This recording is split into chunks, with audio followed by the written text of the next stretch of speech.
Hello friends, मैं शालिनी पांडे स्वागत करती हूँ आपके चैनल शालिनी बियॉन्ड स्टडी में।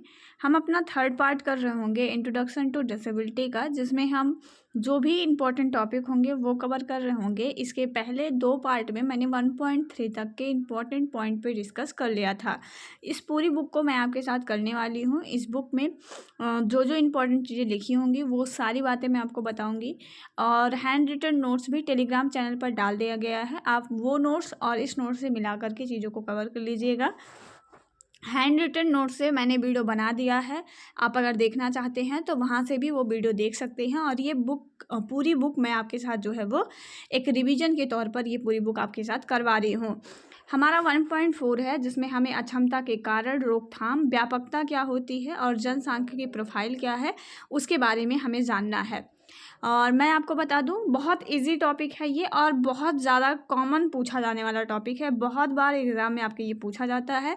बस इन चीज़ों को पढ़ने से पहले आपको थोड़ा सा जो है समझने की ज़रूरत है, रटने की ज़रूरत इसमें नहीं है। समझ करके ही आप चीज़ों को पढ़िएगा।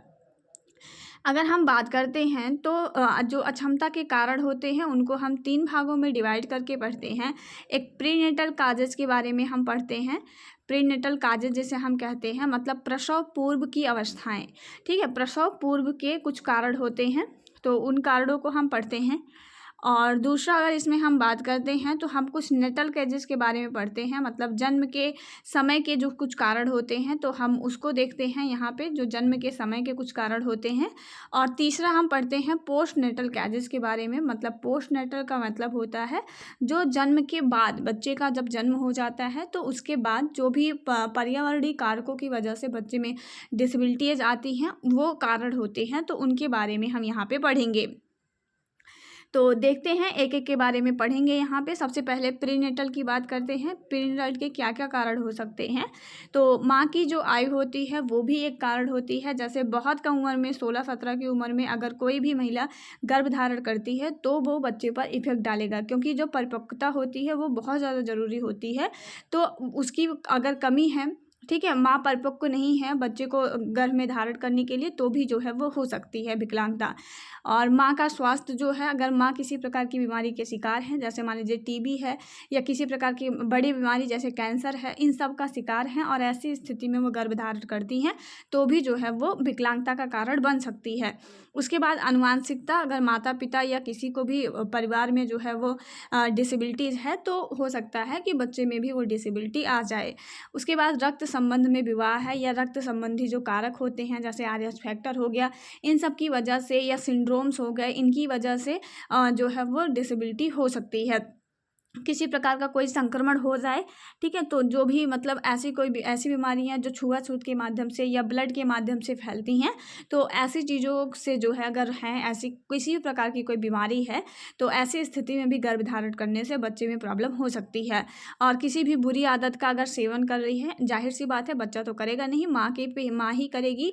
तो अगर जैसे गर्भ धारण के समय, जिस समय बच्चे माँ ने गर्भ धारण किया है उस समय अगर वो किसी नशीले पदार्थों का सेवन करती हैं, जैसे कोई नशा हो गया, जैसे तंबाकू हो गया या फिर शराब हो गया या कोई भी जैसे निकोटिन्स हो गया, इन सब की अगर वो किसी प्रकार की ड्रग्स हो गया तो वो लेती हैं अगर इस टाइम पीरियड में, तो वो बच्चे पर जो है वो इफेक्ट डालेगा और हो सकता है बच्चा किसी प्रकार की डिसेबिलिटी का शिकार हो जाए।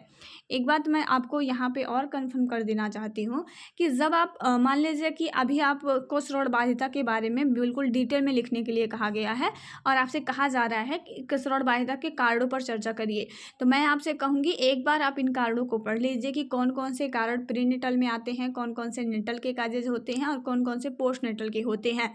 तो एक बार अगर आप इन काजेज के बारे में पढ़ ले रहे हैं तो जो किसी भी डिसेबिलिटी के काजेज के बारे में आपसे पूछा जा रहा है कि कारण स्पष्ट करिए या रोकथाम बताइए, तो इसको पढ़ लेने के बाद आप यही सारी चीज़ें उसमें लिख सकते हैं। ठीक है, थोड़ा सा जिस भी डिसेबिलिटी के बारे में पूछा जा रहा है उस डिसेबिलिटी के भी 2-4 टॉपिक वहाँ पे ऐड करते हुए आप इन सारे टॉपिक को वहाँ पे लिख सकते हैं। लॉन्ग टाइप के क्वेश्चन है तो इन्हीं टॉपिक को आपको एक्सप्लेन कर देना है। जैसे मैं 2-2 लाइन आपको एक्सप्लेन करके बता रही हूँ, ऐसे ही 2-2 लाइन 4-4 लाइन आपको एक्सप्लेन करके वहाँ पे लिख देना है।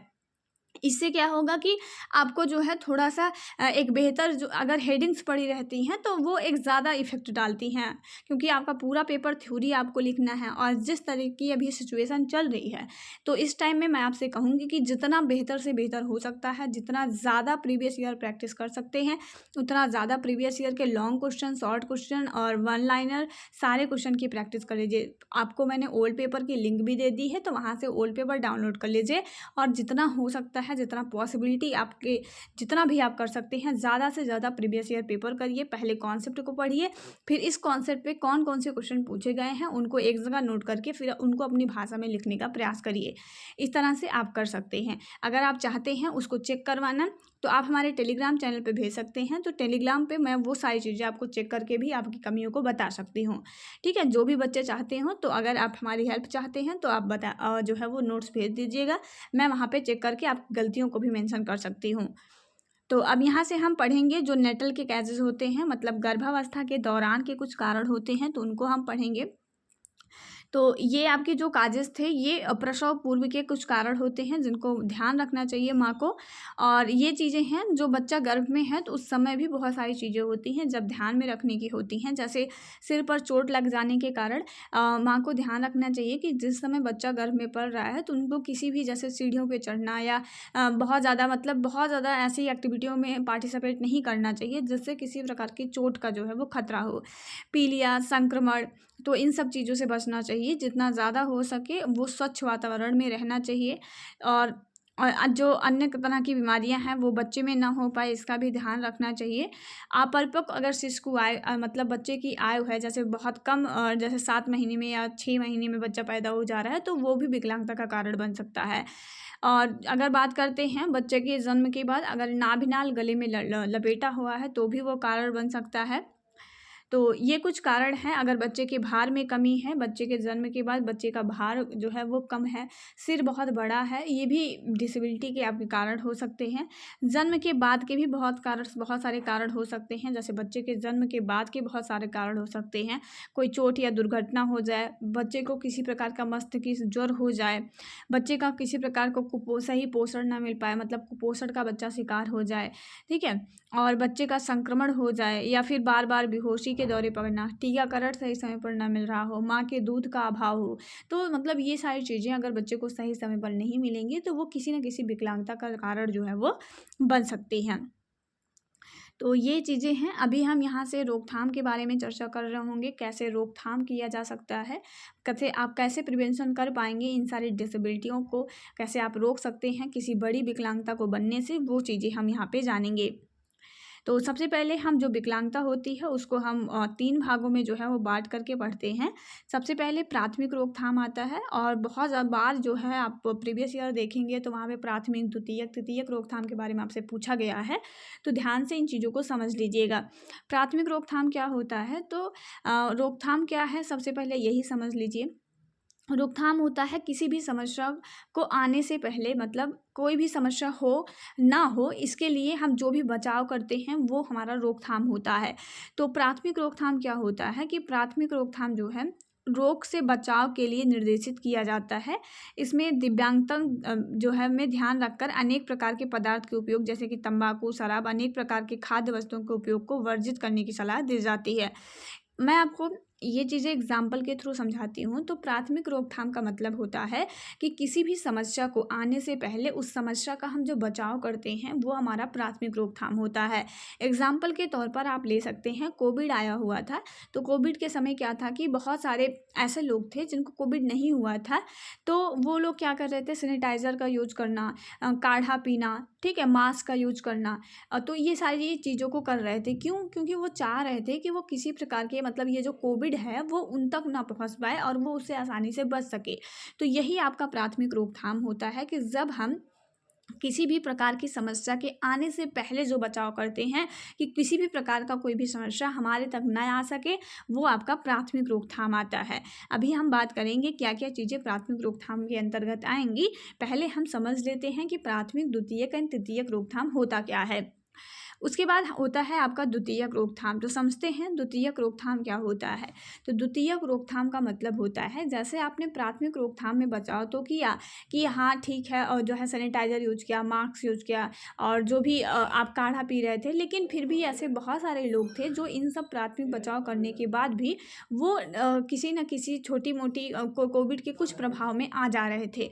तो ऐसे लोग जो कि बचाव के प्राथमिक रोकथाम के बाद भी अगर उससे ग्रसित हो जाते हैं, तो ऐसे लोगों को उस बीमारी के आगे बढ़ने से रोकने के लिए हम जो भी रोकथाम करते हैं, जो भी बचाव करते हैं, वो हमारा द्वितीयक रोकथाम में आता है। ठीक है, तो यहाँ से आप समझ लीजिए द्वितीयक रोकथाम का मतलब होता है कि प्राथमिक रोकथाम के उपचार के उपरांत भी अगर किसी भी प्रकार की डिसेबिलिटी बच्चे में हो जाती है, तो वो आगे ना बढ़ पाए और डिसेबिलिटी को जितना पॉसिबिलिटी हो सकता है वो रोका जाता है, वही आपका द्वितीयक रोकथाम आता है। जैसे आप जांच करवाते हैं कि चलो ठीक है, अगर मान लीजिए कोविड हो गया है तो उसकी जांच करवाना कि ये आगे ना बढ़े, किसी बहुत मतलब गंभीर ना हो जाए बहुत ज़्यादा। ठीक है, तो इसके लिए आप जो भी बचाव करते हैं, जैसे क्वारंटाइन कर दिया गया, तो कोविड एक बहुत अच्छा एग्जाम्पल है हमारा, मतलब इन सारी सारी चीज़ों को समझने के लिए। तो इसमें हम करते हैं कि मतलब जितना ज़्यादा हो सकता है वो हम मतलब बच्चे को सुविधा देते हैं, ताकि वो जो है उसकी जो डिसेबिलिटी है वो बहुत ज़्यादा ख़राब ना होने पाए। तो ये आपका द्वितीयक रोकथाम होता है। अब यहाँ पे हम समझ रहे होंगे अपने तृतीयक रोकथाम को। तृतीयक रोकथाम क्या होता है। तो तृतीयक रोकथाम वास्तव में पुरानी बीमारी प्रबंधन का क्षेत्र होता है। ये आपका जो तृतीयक रोकथाम होता है, ये जो पुरानी बीमारी का मतलब क्या है कि जब तक आपने द्वितीयक में बहुत प्रयास किया कि वो आगे ना बढ़ पाए, ठीक है, लेकिन अब क्या हुआ कि वो पूरी तरह से एक डिसेबिलिटी का रूप ले लिया है। कोई भी जो बीमारी थी, जैसे आप चाह रहे थे कि आगे ना बढ़े, इलाज करवाया आपने, जितना संभव हो सकता था आपने प्रयास किया, लेकिन फिर भी वो आगे बढ़ गई है और अब उसमें सिर्फ और सिर्फ सुधार किया जा सकता है। तो ऐसी सिचुएशन में हम तृतीयक रोकथाम के थ्रू क्या करते हैं, उस बीमारी के प्रबंध करते हैं कि मतलब पुनर्वास की जो सुविधा होती है वो हम बच्चे को दिलाते हैं। इसमें रोग की प्रगति के माध्यम से कार्यात्मक गिरावट को रोकने के लिए पुनर्वास जो सेवाएं हैं और शुरुआती जो हस्तक्षेप होता है वो चीज़ें इसमें शामिल की जाती हैं कि जितना पॉसिबल हो सकता है बच्चों को पुनर्वास की सुविधा दिया जाएगा। ठीक है, जैसे व्हील चेयर प्रदान करना, या फिर अगर ब्रेल बुक पुस्तकें उपलब्ध कराना, ठीक है, बच्चे का नामांकन करवाना, उसको जो है छात्रवृत्ति प्रदान करना, ताकि वो समाज की जो मुख्यधारा है उस समाज की मुख्यधारा के साथ खुद को जोड़ सके और समाज की मुख्यधारा के साथ जोड़ करके जो है वो अपना विकास कर सके। इसके लिए जितना संभव हो सकता है बच्चे को जो है वो सुविधाएं दी जाती हैं। तो यहाँ पे सुविधा दी जाती है बच्चे को, जिस भी प्रकार से बच्चे की देखभाल की जा सकती है, जिस भी प्रकार से बच्चे को जो है वो हम समाज के मतलब समाज की मुख्यधारा के साथ जोड़ सकते हैं, वो सारे संभव प्रयास जो है वो हम इसमें करते हैं। तो ये आपका है प्राथमिक, द्वितीयक और तृतीयक रोकथाम की, जो कि मैंने आपको समझा दिया। अब यहाँ ऊपर हम उन चीज़ों को समझेंगे किसके माध्यम से हम चीज़ों को रोक सकते हैं। तो प्रीनेटल प्रिवेंशन को ही हम क्या कहते हैं, तो प्राथमिक रोकथाम कहते हैं। तो प्रीनेटल प्रिवेंशन में आप क्या कर सकते हैं, जो भी गर्भवती महिलाएं हैं उनको चिकित्सीय जांच जो है वो करवाएं, पर्याप्त रूप से पोषण आहार दें, और जो है गर्भपात हुआ हो तो जैसे अगर मान लीजिए एक बार पहले गर्भपात हुआ हो, तो अगर वो दूसरा बच्चा हो तो उस समय जो है हमें जो है पूरी डॉक्टर से जो है वो समय समय पर जानकारी लेती रहनी चाहिए। अप्रशिक्षित चिकित्सक से जो है वो किसी प्रकार का जो गर्भपात होता है वो नहीं करवाना चाहिए। गर्भावस्था में बार बार जो एक्सरे क्रियड होती है, या जो एक्सरे करवाया जाता है, या सोनियोग्राफी होती है, तो उन सब चीज़ों से बहुत बार जो है वो चीज़ें नहीं करवानी चाहिए। और यदि गर्भवती महिला को बार बार बेहोशी के दौरे होते हैं या उच्च रक्तचाप होता है, तो समय पर चिकित्सक जो है उसकी हमें सलाह लेनी चाहिए। बहुत ज़्यादा श्रमपूर्ण जो कार्य है वो नहीं करना चाहिए। ऐसी स्थिति में बहुत ज़्यादा वजन उठाना, ये सारी चीज़ें नहीं करनी चाहिए। और जो अनुवांशिकता की समस्या वाली कोई संतान हो तो गर्भवती महिला को ऐसे प्राथमिक स्वास्थ्य केंद्र पर जाँच करानी चाहिए जहाँ पर ऐसी जाँच होती है।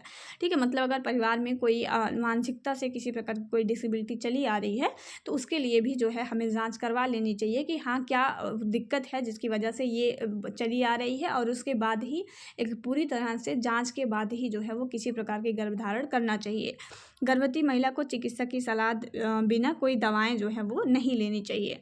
तो ये कुछ बचाव हैं जो कि बेसिक जो चीज़ें हैं, और जो है आप लोग किसी भी डिसेबिलिटी के बचाव को अगर आप लिख रहे हो, ठीक है, अगर मान लीजिए आपसे किसी भी प्रकार की कोई डिसेबिलिटी पूछी जा रही है और उसको एक्सप्लेन करने के लिए विस्तृत रूप में कहा जा रहा है, तो आप इसी को याद कर लीजिए। प्राथमिक रोकथाम, द्वितीयक रोकथाम, तृतीयक रोकथाम क्या है, फिर उनके बचाव के अंतर्गत क्या क्या चीज़ें आती हैं उसको आप याद कर लीजिए। फिर आगे अगर किसी भी डिसेबिलिटी के बारे में पूछा जा रहा है तो वो आप मेंशन कर सकते हैं, कोई भी गलत नहीं कर सकता है।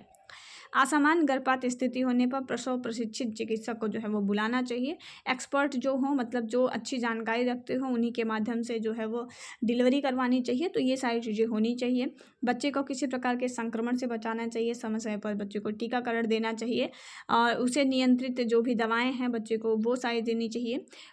पोषण जो है वो पर्याप्त मात्रा में देनी चाहिए। बच्चे का सिर मतलब माइक्रोसेफेली या जो आपका होता है, अगर वो बच्चे में उसकी शिकायत है तो वो भी जो है वो देखा जाना चाहिए, चिकित्सक से सलाह ले जानी चाहिए। तो इन सारी रणनीतियों को अपना करके हम इन सारी चीज़ों को जो है वो रोक सकते हैं। अब यहाँ पे हमारा व्यापकता एवं विस्तार दर होता है, जो कि हमारे एग्ज़ाम में पूछा नहीं जाता है, मेंशन किया गया है बट पूछा नहीं जाता है। तो हम अपना टाइम नहीं ख़राब करेंगे, जो भी चीज़ें हमारे एग्ज़ाम के लिए इम्पोर्टेंट है, जो भी पूछा जाता है, उन्हीं पे डिस्कस करते हुए चलेंगे।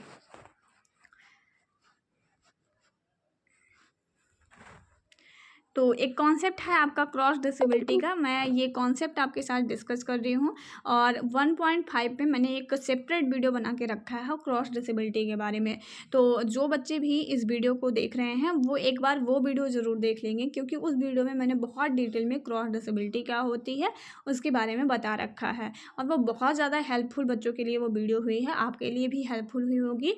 ठीक है, तो आप उसको एक बार ज़रूर देख लीजिएगा। और यहाँ पर मैं आपको सिर्फ उसका क्रॉस डिसेबिलिटी क्या होती है उसका मैं आपको एक कॉन्सेप्ट जो है वो आपको समझा दे रही हूँ, ठीक है, क्योंकि इस बुक में जो क्रॉस डिसेबिलिटी के बारे में लिखा गया है, अगर मैं बात करती हूँ तो उसकी लैंग्वेज बहुत ज़्यादा कठिन है। ठीक है, तो मैं आपको एक शॉर्ट में बता दे रही हूँ कि क्रॉस डिसेबिलिटी क्या होती है, क्या पर्पज़ है क्रॉस डिसेबिलिटी का। और उसके बाद अब मैं वो वीडियो का लिंक आपको इसी जो है इसी कमेंट बॉक्स में दे दूँगी, तो फिर आप लोग वो वीडियो ज़रूर एक बार देख लीजिएगा। 5-6 मिनट की वीडियो होगी या फिर 10-12 मिनट की जो भी होगी, तो वो आप देख लीजिएगा, तो वो चीज़ें आपको बेहतर समझ में आ जाएंगी। तो क्रॉस डिसेबिलिटी का अप्रोच क्या था कि क्रॉस डिसेबिलिटी जो है एक, जैसे आपने मॉडल्स पढ़े होंगे विकलांगता के मॉडल जो है, तो विकलांगता के अलग अलग जो मॉडल दिए गए थे उसी में एक मॉडल आपका आया था लास्ट में, मानवाधिकार मॉडल। तो मानवाधिकार मॉडल क्या करता है, सभी को समान रूप से अधिकार देने की बात करता है कि सभी समाज के अंग हैं। डिसेबल है तो क्या हुआ, है तो समाज के ही अंग, तो सभी को सम्मान पूर्वक जो है वो जीवन जीने का और हर तरह की सुविधाओं का लाभ लेने का जो है वो हक होता है। तो उसी के बाद एक नया आपका दृष्टिकोण आता है जो कि क्रॉस डिसेबिलिटी आपका कहलाता है। ध्यान दीजिएगा, ये किसी प्रकार की कोई डिसेबिलिटी नहीं है, ये सभी प्रकार की डिसेबिलिटियों को जो है वो बेहतर से बेहतर सुविधा देने के लिए ये लाया गया एक अप्रोच है, जिसे आप क्रॉस डिसेबिलिटी कहते हैं। ये हमारी जो सभी सोच, हमारी सभी गतिविधियों का अंतिम लक्ष्य जो है वो विकलांग लोगों का सशक्तिकरण है। तो इसमें जो अंतिम लक्ष्य होता है क्रॉस डिसेबिलिटी का वो यही होता है कि हम बच्चों को, वो किसी भी प्रकार की विकलांगता के शिकार हो, चाहे कोई भी विकलांगता हो, जिसे हम सेपरेट ना, मतलब अलग अलग उसको कैटेगरियों में ना डिवाइड करें, बल्कि हमारा उद्देश्य होना चाहिए कि हम हर प्रकार के दिव्यांग व्यक्तियों का जो है वो विकास कर सके।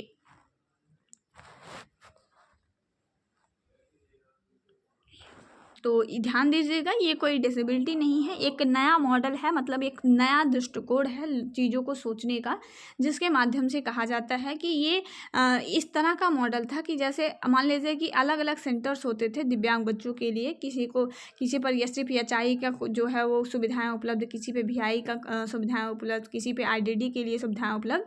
तो इन सब को हटा करके एक जो है वो एक ऐसा मॉडल लाने की बात की गई जहाँ पे हम एक ही साथ बच्चों को जो है वो बेहतर इन्वायरमेंट दे सके। इससे क्या होगा कि जब हम एक ही साथ बच्चे को बेहतर इन्वायरमेंट देंगे तो बच्चे एक दूसरे के साथ घुले मिलेंगे, ठीक है, और एक बेहतर तरीके से जो है वो चीज़ों को सीख पाएंगे। इससे सभी लोगों को फ़ायदा होगा। ये दृष्टिकोण जो है वो किसी भी प्रकार के लोगों के साथ कोई भेदभाव जो है वो नहीं करती है। विकलांग लोगों में सभी विकलांग लोगों के लिए ये जो है दृष्टिकोण है कि सभी जो है वो व्यक्ति ही हैं और सभी बच्चे ही हैं। तो हमें सभी बच्चों को ध्यान में रखना है, किसी भी प्रकार की डिसेबिलिटी वाले बच्चों के साथ हमें किसी प्रकार का कोई जो है भेदभाव नहीं करना है।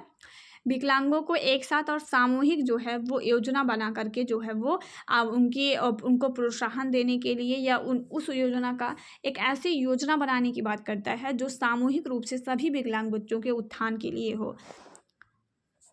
तो इस तरह से ये क्रॉस डिसेबिलिटी आपका है। बाकी आप वो वीडियो देख लीजिएगा जहाँ पे मैंने बहुत बड़ी अच्छी तरह से जो है वो क्रॉस डिसेबिलिटी आपको बता रखा है।